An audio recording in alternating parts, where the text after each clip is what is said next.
in the Bargello in Florence, looking up at Donatello's St. George. St. George was a Christian soldier who saved a town by killing a dragon after 15,000 townspeople converted to Christianity. Now, this St. George was not originally here. This was on the exterior of a building just a few blocks away called Orsan Michele. Orsan Michele is an incredibly important building when we think about the beginnings of the Renaissance in Florence. It's there that we find the first truly Renaissance-style sculptures. Many of the guilds of Florence were responsible for commissioning their patron saint for a niche on the outside of Orsan Michele. Guilds were collectives that were formed out of skilled occupations. Like unions today, but they were very powerful in Florence and often took part in the building campaigns, the efforts to embellish the city in the 14th and 15th century. The Guild of Armorers and Sword Makers commissioned Donatello to sculpt St. George, their patron saint. Florence was fairly unique in that it was a republic, and there was a growing sense of civic pride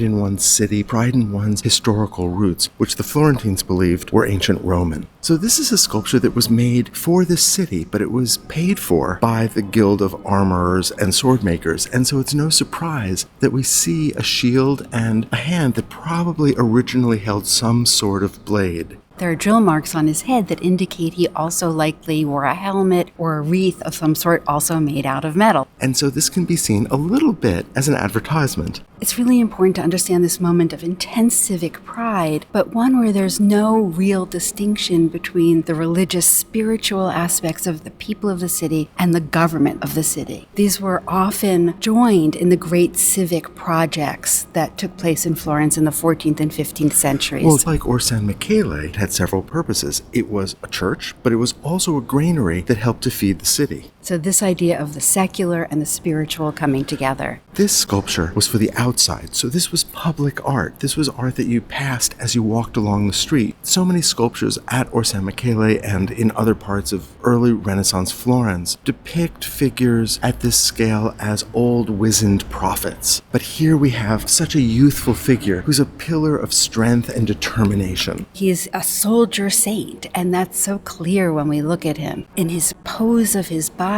this sense of facing the future, with his left hand coming across his body, his left foot forward. He seems to be moving out of that niche. It's not quite what we would call contrapposto. That is the classical representation of a figure whose body shifts as he bears his weight on one leg. Here, the weight is on both legs, but his left hip juts forward. And that does create this wonderfully subtle sense of movement and the potential for action. Look at the diagonal of the right bottom quadrant of the shield and the way that it echoes the line of his right leg. And that line is picked up past his hip by the cloak that comes from behind him. And although the figure is fully clothed and wearing armor, we still have a sense of a body underneath there. And we can see Donatello's understanding of human anatomy. We can see the ligaments in his neck and his collarbone. But mostly what I see is St. George himself looking out above us, looking to his and his city's future. His body seems to speak of bravery, but if you look closely at his face, his eyebrows are knit together, there are wrinkles in his forehead, and there's a real sense of anxiety and uncertainty about what's to come. And so you feel this figure marshaling his courage to face the fierce dragon. Like so many of Donatello's best sculptures, this is an expression of the outward physical form, but it's also a portrait of the interior, of the psychological, of the emotional. This is a figure who is fully human. We've left behind the elongated, expressionless, transcendent figures from the early Gothic period, and we have a figure here who has emotional depth that is really something that Donatello and the early Renaissance is known for. When we think about freestanding sculpture, we often think about sculpture that we can walk around, and this is made for a niche, so Donatello knew that we were never to see his back. And yet, there is the sense that he could walk away. And this independence from the architecture, this movement toward freestanding sculpture is an important development in early Renaissance sculpture. But it's not only in the figure of St. George that Donatello is so inventive. We have to look, too, at the way that he utilized the entire niche. In the low-relief sculpture below, we see a princess or woman observing St. George slaying the dragon. She stands on the right, the figure of St. George on horseback and the dragon are in the middle, and on the left, a cave. What Donatello is doing here is bringing the kind of inventiveness that we see in painting in the early Renaissance, creating an illusion of space, to relief sculpture. We can see that in the varied levels of the depth of the carving. St. George, his horse, the dragon, and the female figure are carved in relatively high relief, whereas the cave and this wonderful receding colonnade on the right are carved in low relief, so that there's a distinction that's built in. It begins to create the variety of form that is an equivalent to the complexity of painting. It's almost atmospheric perspective. In addition to the colonnade on the right, there are trees and a sense of a landscape in the background where the carving is even shallower and incised into the stone. This is an entirely new way of thinking about relief sculpture, where before we had a flat background with figures that emerged from there. Here, Donatello was thinking about that background of the sculpture as a surface for creating an illusion of space. And this technique is called rilievo schiacciato. When I look at that female figure, I'm reminded of ancient Greek maenads. The artists of the early Renaissance are looking back to the naturalistic art of ancient Greece and Rome. And Donatello was actively trying to study the art of antiquity. It's entirely possible that there was, in fact, a relief carving of a maenad that he would have been able to see. Look at that female figure. She stands in lovely contrapposto. Her clothing clings to her body just the way it would on an ancient Greek or Roman sculpture.